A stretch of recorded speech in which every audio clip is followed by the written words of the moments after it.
E aí, pessoal, tudo bem? Vamos fazer mais uma aulinha sobre os processos de criação do direito internacional.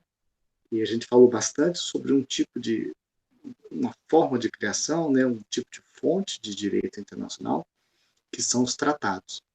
E hoje nós vamos falar dos outros métodos de criação do direito, que também são importantes, ainda que não sejam tão importantes quanto o tratado, do ponto de vista aí da prática, do relacionamento internacional, mas que merecem ser estudados e que precisam ser compreendidos.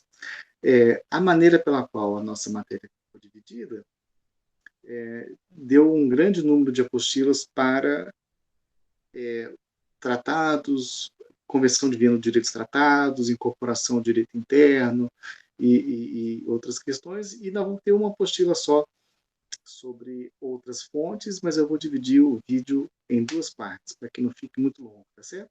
Nós vamos fazer uma primeira parte com mais ou menos metade do conteúdo e a segunda com o resto, para que fique fácil, né, a digestão.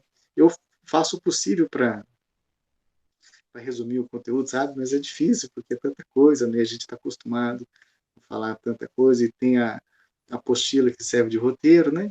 Então, muito bem. Hoje, eu vou pedir para vocês pegarem, então, a apostila 2.3, né? Que é a que fala sobre as chamadas fontes não convencionais. E para vocês lembrarem do que eu estou falando, eu vou pegar aqui e dividir a tela, né? Como vocês já estão acostumados, tá certo?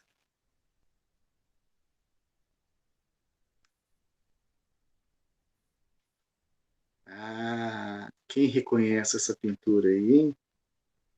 Quem pode me dizer quem que é esse bigodudo, esse gaulês?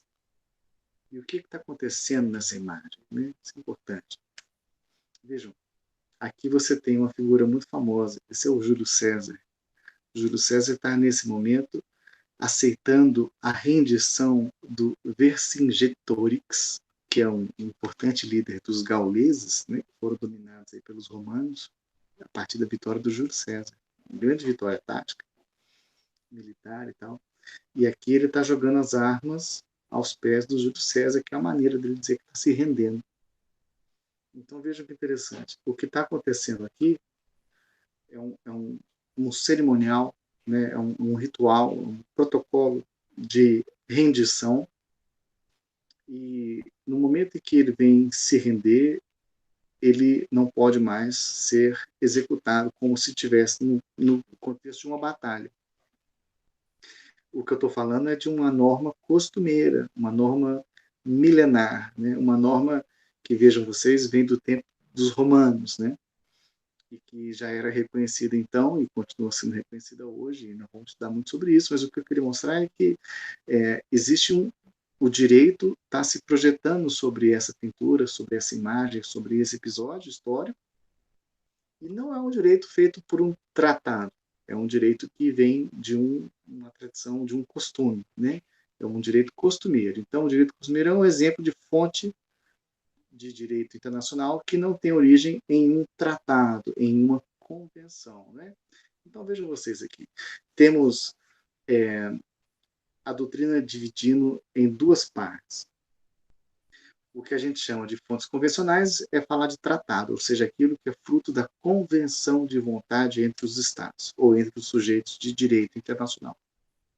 E todo o resto a gente chama de fontes não convencionais. Eu queria que vocês não ficassem pensando que fonte não convencional significa algo absurdo, esquisito, heterodoxo. Não, não. Não convencional significa apenas que não é o fruto de um acordo, né?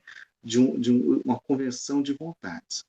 E aí a gente já viu que o Estatuto da Corte Internacional de Justiça, que está aqui, né, essa aqui é a abreviação do Estatuto, ele tem no seu artigo 38 a previsão de 3 tipos de fontes de direito internacional. Os tratados, que a gente já falou, os costumes e os princípios gerais do direito internacional.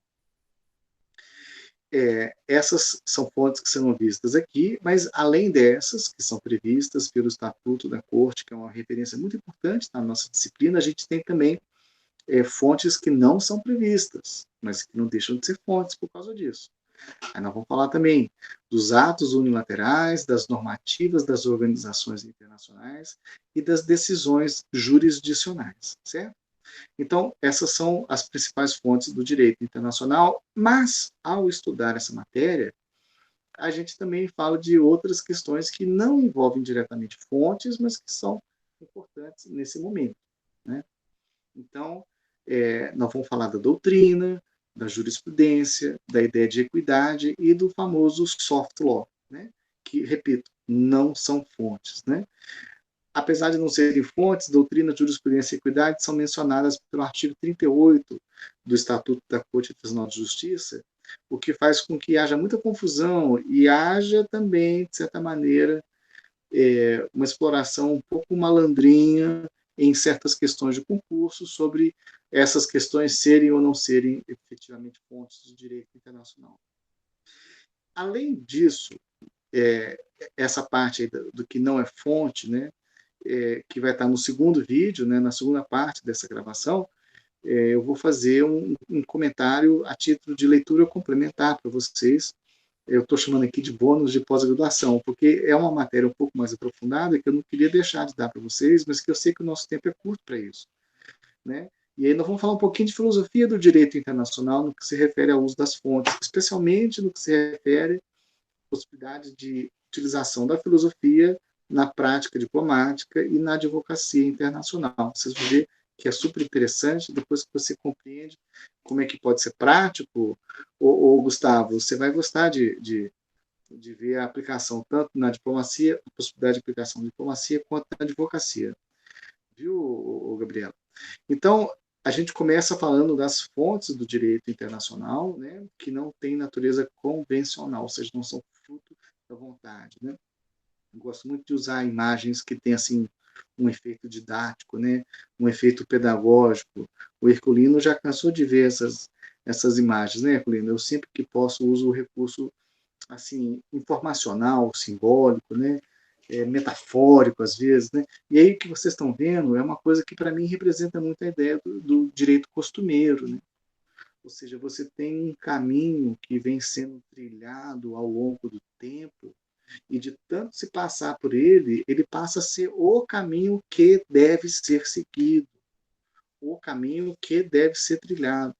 Da prática nasce um dever ser, que a gente chama de direito costumeiro, ou às vezes só de costume.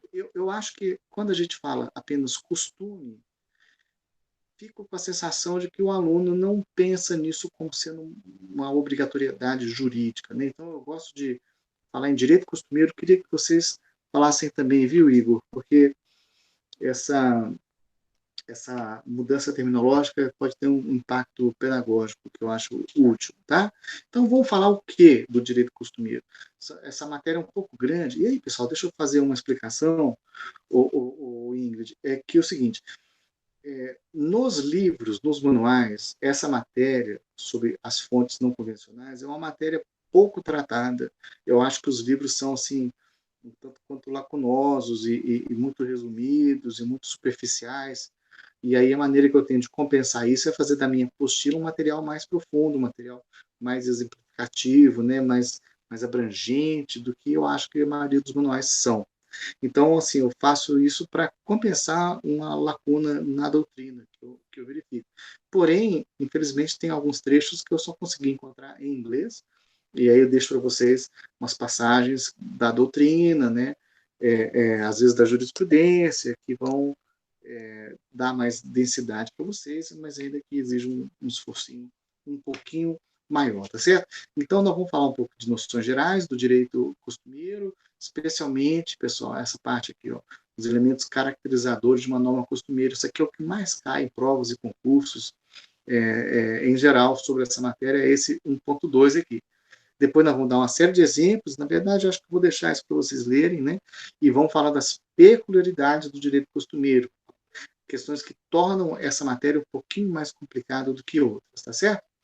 Então, vamos apresentar aí essa ideia de direito costumeiro. Estamos falando aqui do seguinte: os estados se relacionam ao longo do tempo, E nesse relacionamento tem uma série de situações que se repetem.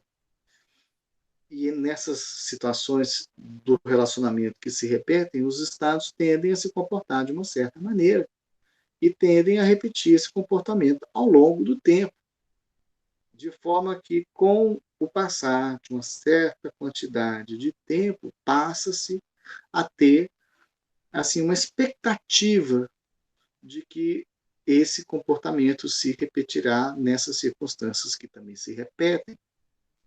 E com o passar de mais tempo, essa expectativa passa a gerar uma noção jurídica de que tal comportamento vai acontecer, não apenas por uma probabilidade estatística, mas porque é o comportamento que deve ser cumprido por força de uma norma que tem origem no costume. E aí não estou falando do direito costumeiro, tá certo?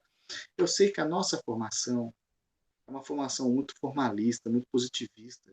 A gente trabalha no direito interno com tanta norma positivada que parece meio abstrato, não parece muito crível, não parece muito assim, concreto essa ideia de um direito costumeiro que não está escrito. Como assim? Não tem um número, decreto, número tal, lei número tal. Não parece obrigatório, parece conversa. Mas aqui nós vamos ver que não. E que, na verdade, o direito internacional público foi, por muito tempo, um direito essencialmente costumeiro. Né?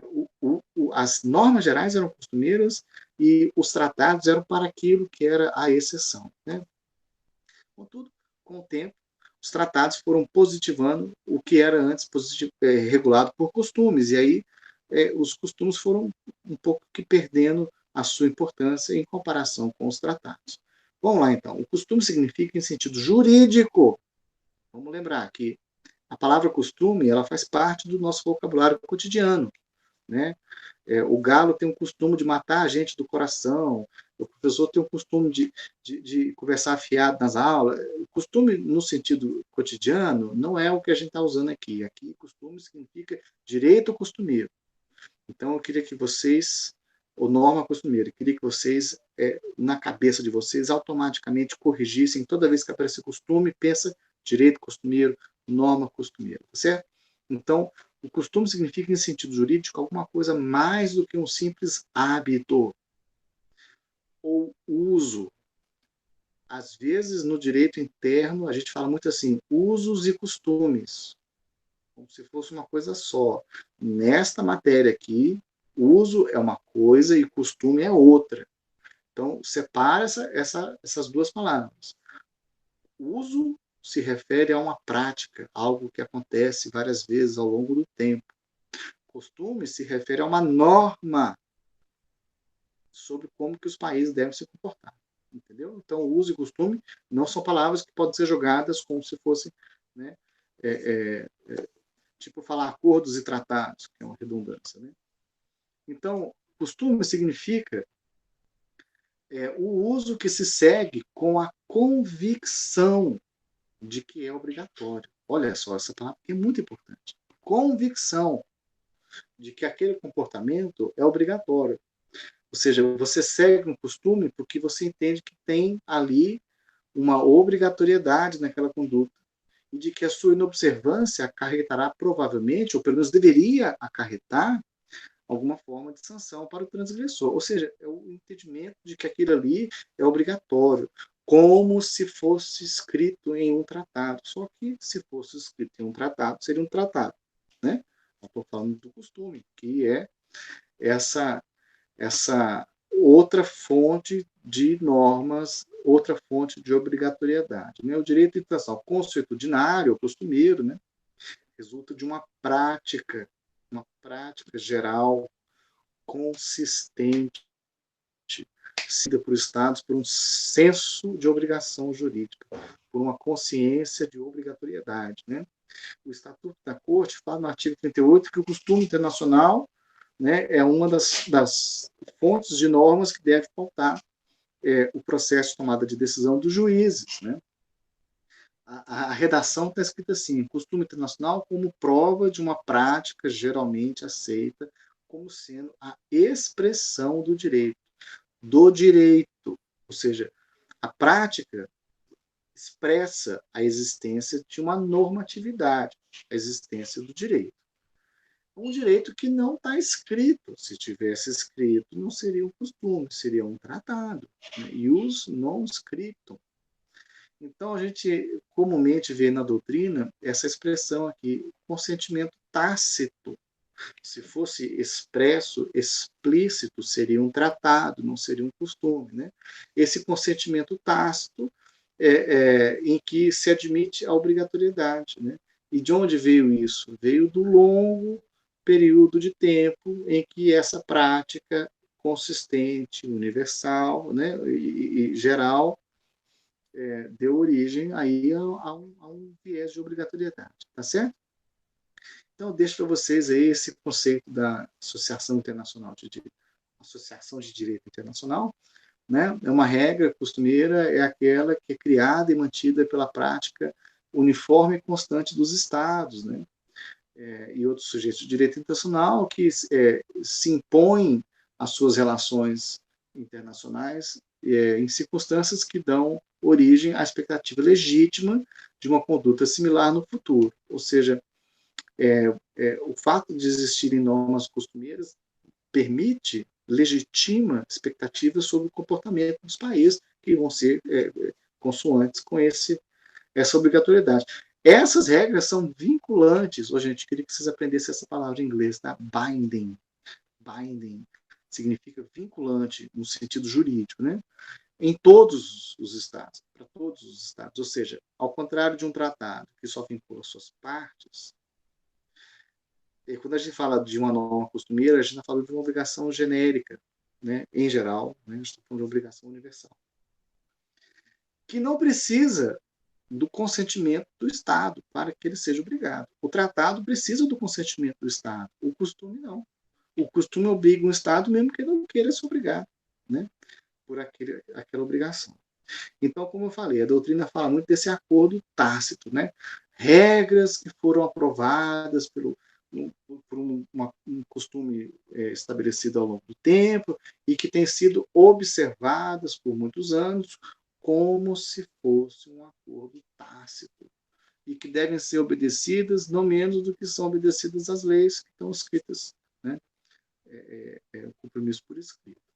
Então, repito, no passado o direito internacional era essencialmente costumeiro, mas aí, especialmente a partir do século XX, né? Eu vou dizer assim, do século XIX para cá, mas especialmente do século XX, especialmente a partir da ONU, houve um esforço multilateral possibilitado muito em função da institucionalização que a ONU trouxe para as relações internacionais, que fez com que muito do que era um direito costumeiro passasse a ser um direito positivado em tratados, né?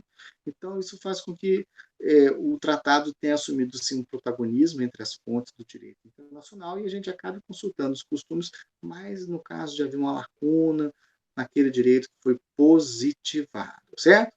Então, vamos lá, 1.2, então, a parte importante dessa matéria, fala sobre os elementos caracterizadores de uma norma costumeira. Gente, esse slide aqui traz a essência do que é cobrado em provas sobre essa matéria, né, o João? Consiste, então, o que é uma norma costumeira? É uma prática, essa palavra é muito importante, né? Uma prática consistente. Quando você fala consistente, você está dizendo que é uma prática homogênea ao longo de um período de tempo. Uma prática consistente e generalizada, ou seja, uma prática que ainda que não seja praticada por todo mundo, por todos os países, é uma prática reconhecida, né, pela grande maioria dos países. E essa prática, ela tem por trás dela uma coisa que a gente chama de opinio iuris, que é uma sensação de obrigatoriedade, é uma convicção de obrigatoriedade, é um sentimento de que aquela conduta se dá porque é obrigatória, porque deve ser feita, né? Então, esses são os elementos citados na doutrina, uma prática, né, por um período de tempo que se crê obrigatória. Prática, tempo e a opinio iuris. E depois nós vamos falar de né, uma questão do alcance espacial, que é um outro fator que precisa ser considerado e que não está aqui entre esses três, mas que nós vamos analisar também. Vamos, então, o Júlio Francis, falar da prática dos estados, certo? Essa palavra prática é muito importante, né? É muito abrangente, né? Estamos falando de como que a maneira pela qual um estado, um país se comporta, cria, ao longo do tempo, normas juridicamente vinculantes, né? Que tipo de prática estou falando? Da prática estatal, que é virtualmente uniforme, generalizada e representativa, né? Vamos ver o que significa aí. O que é uniforme? Não significa que todos os estados, não significa que o estado tem que fazer sempre, mas ele não pode ter um comportamento radicalmente distinto. Por exemplo, por um certo período de tempo ele faz uma coisa, por outro tempo ele faz o contrário. Isso não forma uma norma costumeira. Para ter uma norma costumeira é preciso que haja um comportamento, uma prática uniforme, né? Uma prática uniforme e generalizada, ainda que não seja universal. Tem que ser uma prática geral. Não tem um número exato para falar quantos países precisam participar para que tenha uma norma costumeira, ou por quanto tempo tem que ser isso. Não dá para ser precisado nesses termos.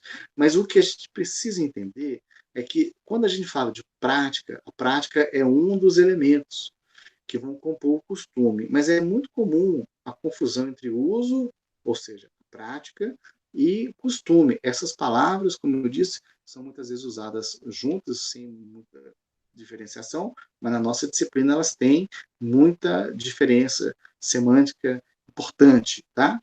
Então, quando a gente fala assim sobre usos, não estou falando de algo que se repete ao longo do tempo, algo que é comum.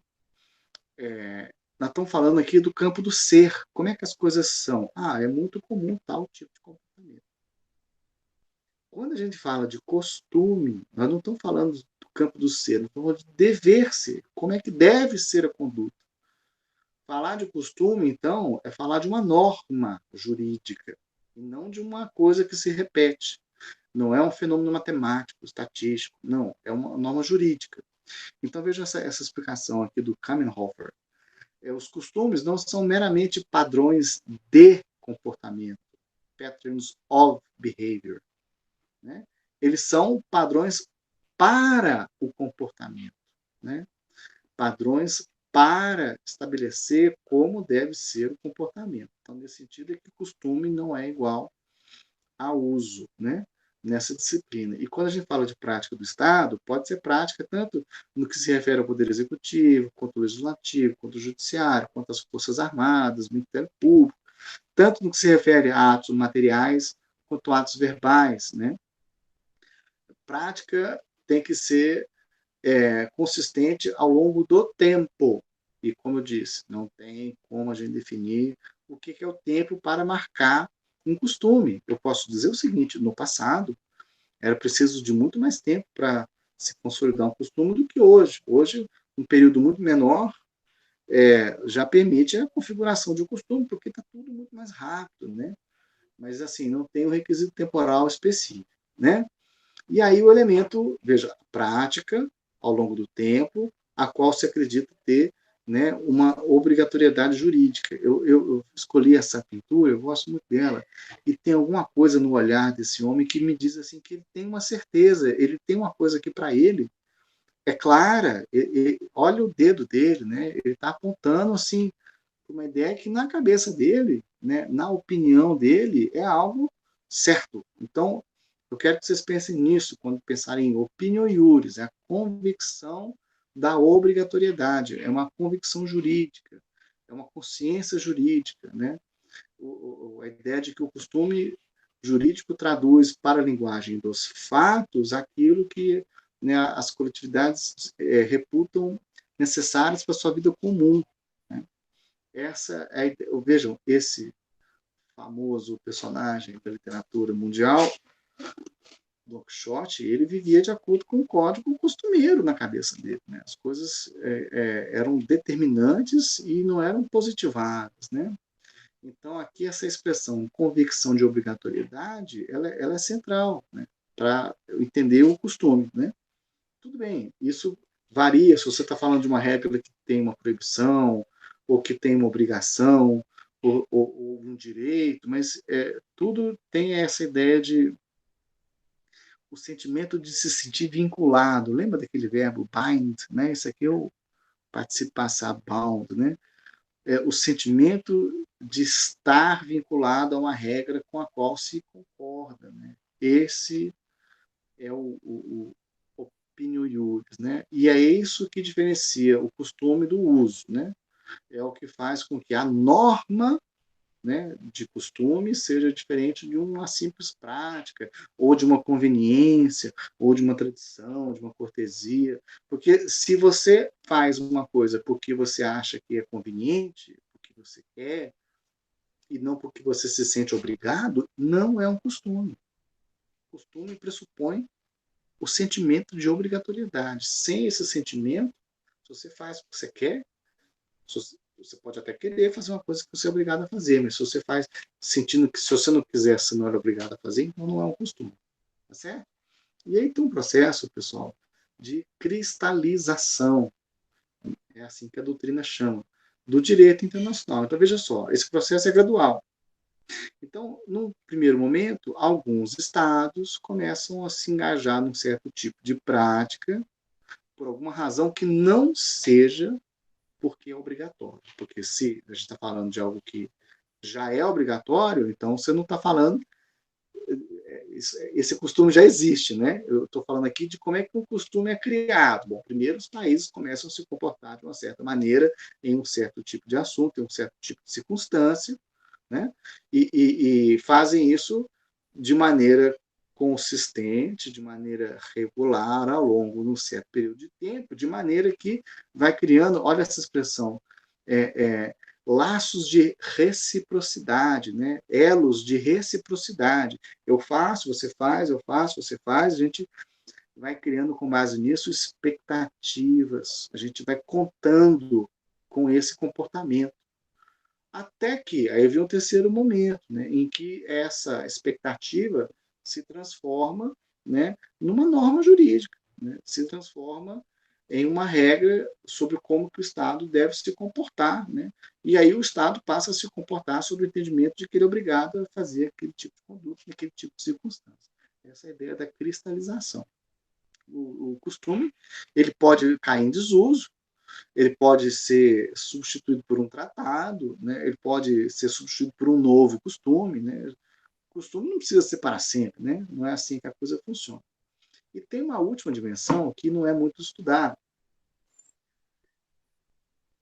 mas que merece atenção, porque em certos contextos, entre alguns países, geralmente países que são regionalmente próximos, você pode ter a emergência, ou então que tem um tipo de histórico de vinculação, você pode ter uma norma costumeira que vincula alguns países, mas não necessariamente todos, né? Então há que se discutir se um costume é um costume universal ou um costume regional. Um costume regional não pode ser exigido de quem não faz parte daquele contexto né, regional. As normas costumeiras de natureza cogente, elas vão ser perentórias, ou seja, elas se impõem sobre outras, né? Elas são obrigatórias, são indерrogáveis, você não pode simplesmente escolher não aplicá-las e são indisponíveis. Né? Você não faz parte daquilo que os estados têm assim para negociar. Né? São normas que existem muito independente do que o estado quer ou não quer.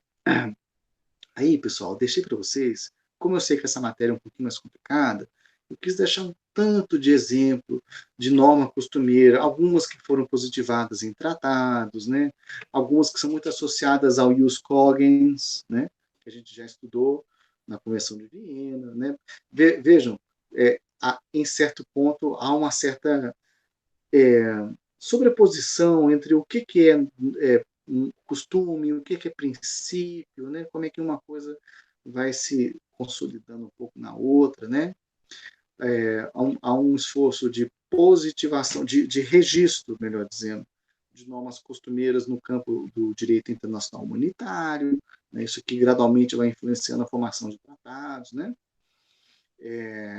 E aí, esse outro slide também muito importante, vocês vão se lembrar que quando eu tenho essa margem vermelha é para dizer que algo é importante, né? Então, o direito costumeiro ele tem certas peculiaridades, né? Eu vou aprofundar cada uma, mas vou apresentar logo aqui do que eu estou falando. Primeiro, a desnecessidade. Eu sei que parece estranho falar assim, mas é para deixar claro. A desnecessidade de manifestação de consentimento de um Estado para ele ser obrigado a respeitar uma norma costumeira. A gente aprendeu que o tratado, você vai, assina, aí o Congresso aprova, aí você vai, ratifica, aí registra. Olha, está manifestando seu consentimento várias vezes, formalmente, expressamente. Né? Aqui não. Essa norma, ela obriga o Estado, independentemente do Estado dizer que obriga, que aceita ser obrigado por ela. Tá? Esse é o primeiro ponto. Segundo ponto, né? Deixa eu falar logo, né? Então, a primeira coisa é a desnecessidade de manifestação de consentimento para que o Estado seja obrigado a cumpri-la. Ele não tem que dizer que aceita a obrigação. O costume é assim mesmo, tá? Segundo ponto, Karina, existe uma figura excepcional, tá? Que é chamada de negador persistente ou objetor persistente, que é uma situação mais ou menos assim. A gente falou que o costume ele é muito associado a uma ideia de consentimento tácito. Bom, e se tiver não um consentimento, e sim uma divergência explícita, como é que a gente pode falar que um país aceitou tacitamente algo que ele explicitamente diz que não aceita? Então, essa é a ideia da objeção persistente. Então, vejam só. Imagina que você tem, acho que está mais para baixo, uma situação em que uma nova norma costumeira está em processo de criação, tá certo? A gente viu lá a cristalização, não é isso? Se neste contexto, aqui, ó, mais para baixo, né? Nesse contexto, aqui são exemplos. Oh, meu Deus, aqui mesmo. Desculpa, é porque eu preciso lembrar da ordem dos slides, né? Então, a ideia é o seguinte, você tem uma norma, uma prática ainda não é uma norma, que está em processo de consolidação, de cristalização, para vir a se tornar uma norma costumeira vinculante, universal. E tem um país que, desde o primeiro momento, ele fala, olha, vocês estão fazendo isso aí, mas eu sou contra, eu discordo, eu não aceito, eu protesto, eu não vou fazer isso. Essa negação, ela pode se dar tanto no que se refere a um discurso, quanto ao comportamento contrário àquilo que está sendo, né, formado. Vejam, neste contexto, não existe ainda uma norma costumeira. Porque se já existisse uma norma costumeira estabelecida, então você não pode ser contra ela. Você não tem fundamento para ser contra. Mas se a norma está no processo de formação, no começo da formação, e aí você se manifesta contra ela, depois não podem dizer que você aceitou tacitamente essa norma costumeira. Tá certo? Aí é que entra alguns exemplos, né? Tem um caso da Noruega, um caso do Peru, em que os países claramente se manifestaram diplomaticamente contra um certo tipo de situação, e aí depois, em um momento posterior, tentaram dizer que havia uma norma costumeira que obrigava esses estados. Eles falaram, eu não, eu nunca aceitei isso, sempre fui contra, sempre manifestei, me posicionei formalmente em várias instâncias sendo contrário a isso, e não vem que não tem botar essa obrigatoriedade aí em cima de mim, não aceito, porque não foi tácito que eu aceitei, pelo contrário, foi explícito que eu rejeitei. Então, essa é a ideia da objeção persistente, que não impede a formação da norma costumeira, ou seja, a norma vai se formar, e ela vai ser obrigatória para todo mundo que não foi objetor persistente, né? E claro que você não pode ser persistente no que se refere a uma norma de ius cogens, né? Por exemplo, vai se formando uma norma pela qual não se aceita a pirataria, não se aceita o genocídio, não se aceita o extermínio, sei lá. Aí você fala, não, mas eu nunca aceitei isso, eu quero poder matar os outros. Não, isso não se pode aceitar um tipo de comportamento que viola uma norma de ius cogens, ok? Terceiro ponto. Quando você fala de um tratado, a obrigação está escrita ali, ó, artigo tal. Então, quando um país viola uma norma prevista em um tratado, é muito fácil. Você fala, ó, essa conduta aí viola essa norma aqui, ó. Que norma é essa aqui? No caso do direito costumeiro, antes de você, digamos assim, discutir se houve ou não houve violação da norma, você tem que provar que existe uma norma. Você tem que demonstrar que há uma norma costumeira e essa norma costumeira estaria sendo violada. Então, assim, é um pouco mais difícil lidar, por exemplo, em um julgamento, com uma norma costumeira do que com uma norma, por exemplo, prevista em um tratado. Então, isso é mais uma das razões pelas quais os tratados vêm sendo gradualmente mais protagonistas do ponto de vista do direito internacional, especialmente em caso de julgamento, né?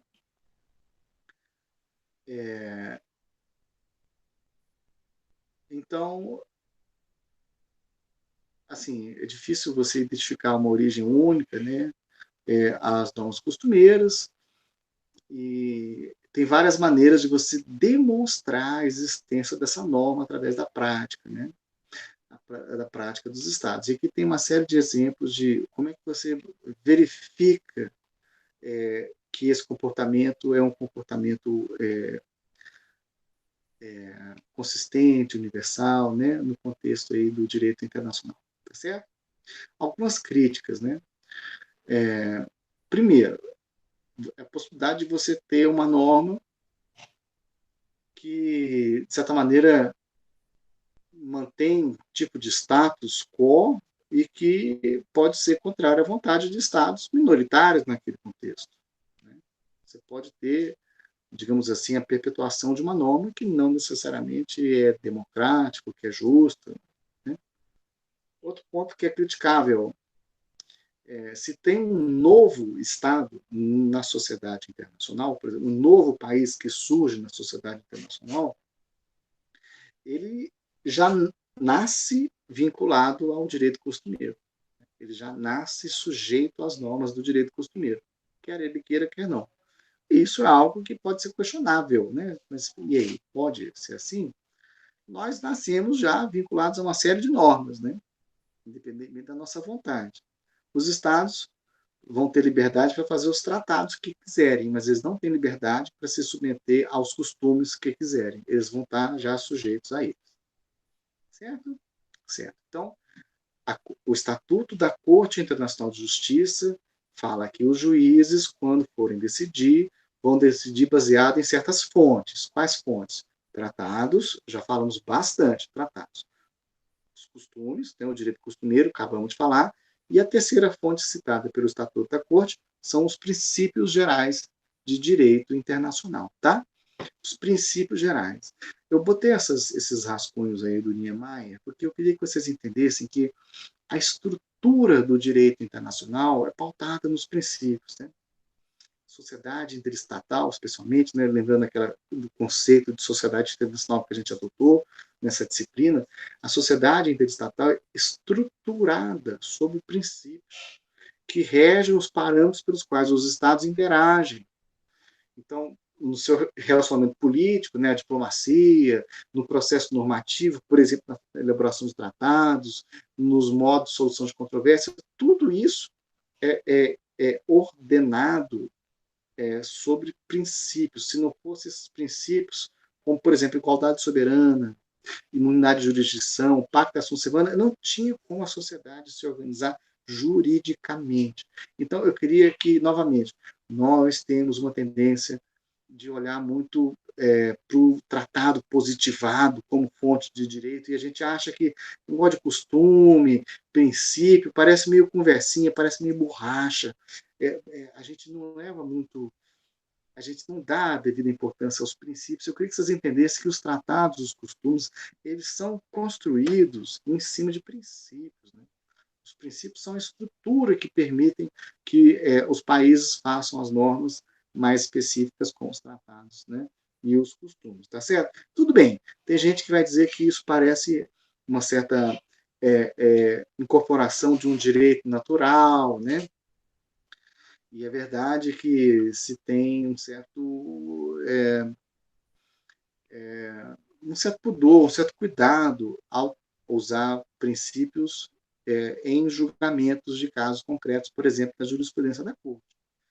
Mas, assim, a preocupação é no que se refere a você decidir só com base em princípio.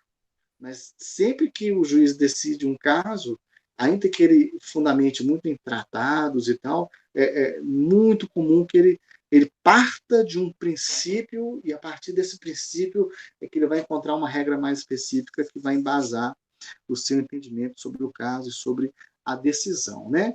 Vamos falar de alguns princípios importantes do direito internacional reconhecidos pela ONU.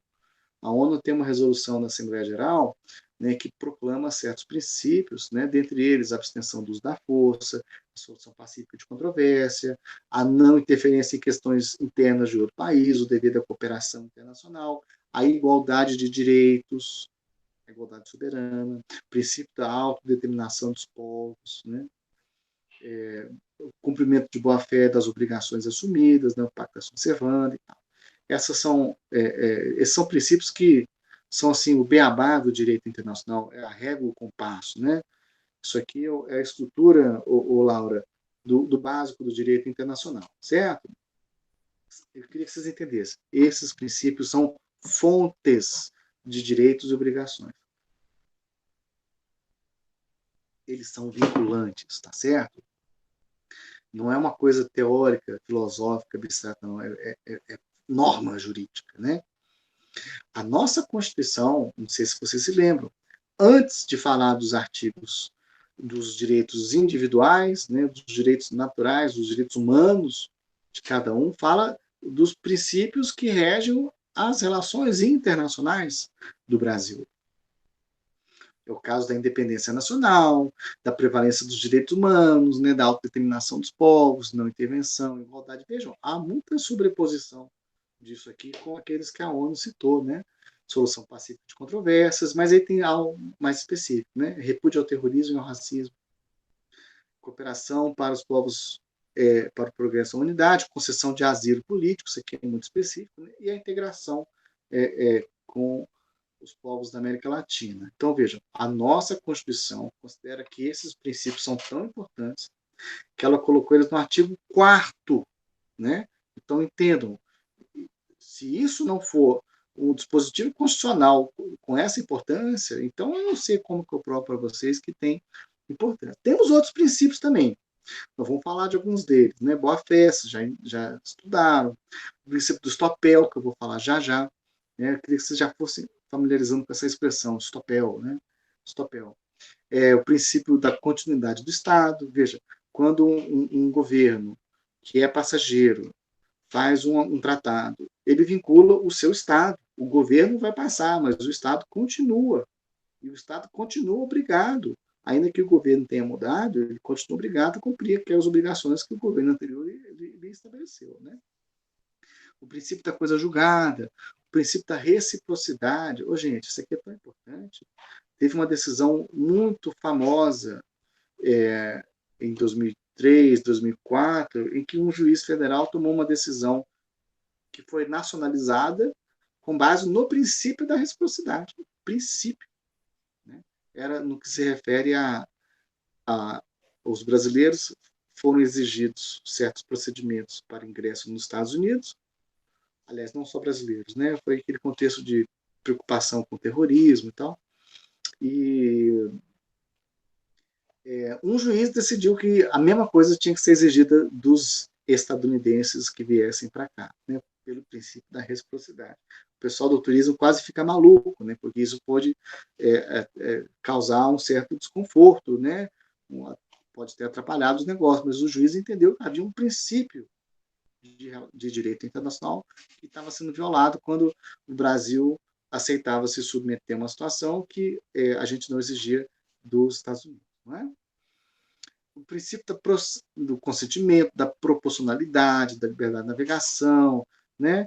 E outros que a gente já falou um pouco, o princípio da igualdade soberana. Né? Vejam, eu sei que esse princípio aqui, às vezes o aluno fica assim, mas igualdade, mais ou menos. Vejam, é um princípio formal. Óbvio que materialmente os estados são diferentes. E alguns têm, digamos assim, mais direito que outros. Por exemplo, o Conselho de Segurança, nem todo mundo tem poder de veto. 5 países têm poder de veto. E aí eles são iguais aos outros? Não, mas esse é um caso específico dentro de um princípio geral. Né? É um caso especial dentro de um princípio geral. Outro princípio fundamental, o princípio da não intervenção. Aí vocês falam assim, gente, mas todo dia tem intervenção, até por motivo de piada, às vezes, né? Olha aqui, pegando, por exemplo, só um país, Estados Unidos, o tanto de vezes que ele interferiu na soberania de outros países, inclusive no Brasil, né? Todo mundo sabe disso, está documentado, provado, mas também em vários outros países e continua até hoje, né? Então, assim, sim, vejam, o tanto de vezes que isso aqui aconteceu não significa que não haja um princípio dizendo que não deve acontecer. Né? E o fato de acontecer é um absurdo, mas que não. É absurdo por quê? Porque viola um princípio. Né? Então, isso é muito importante. Eu queria que vocês guardassem esse nome, Stopel, tá? Stopel, quem sabe é um princípio que pode cair na nossa provinha, né? O Stopel é um princípio que se refere a um dever de coerência por parte dos Estados, sabe? O venire contra factum proprium não vale, né? Você não pode vir contra um fato próprio, ou seja, você não pode ter um comportamento contraditório com aquele que é regular por motivos assim malandrinhos, né? Espertinhos, né? Que não são, como diz aqui, precisamente de boa fé, né? Uma conduta, uma mudança caprichosa, arbitrária. Né? Então, é um princípio que reprova a contradição, de você ter um comportamento em determinado sentido, e aí, a partir desse comportamento, se gerar uma certa expectativa, e aí, quando convém, arbitrariamente, caprichosamente, você muda o seu ponto de vista sobre aquele assunto. Né? Esse é o stopel, né? O dever de coerência. Venire contra factum proprium não vale. Né? Depois eu conto essa história para vocês quando a gente tiver tempo. Né? Eu estou desesperado com o tempo aqui, porque eu estou achando que essa aula já está ficando meio longa. Então, não vai dar. Eu vou fazer assim. Eu vou dividir em 3 aulas ao invés de 2. Tá? Vai ficar melhor. Então, eu vou encerrar aqui no que se refere, então, aos tipos de fontes de direito internacional que são previstas pelo Estatuto da Corte Internacional de Justiça. E aí a gente para aqui e vai começar a falar de um tipo de fonte de direito internacional que não está previsto no Estatuto da Corte Internacional de Justiça, né? Os atos unilaterais, depois nós vamos falar sobre as normativas das organizações internacionais e depois nós vamos falar sobre as decisões jurisdicionais. Acho que assim vai ficar melhor dividido e o tempo não vai ficar muito cansativo para todo mundo, tá certo? Então a gente faz assim, pessoal, a gente continua daqui a pouquinho, dá um tempo de vocês aí se refrescarem, tomarem um cafezinho, fazer um lanchinho, e aí a gente continua mais tarde, tá bom? Um abraço, se cuidem, hein?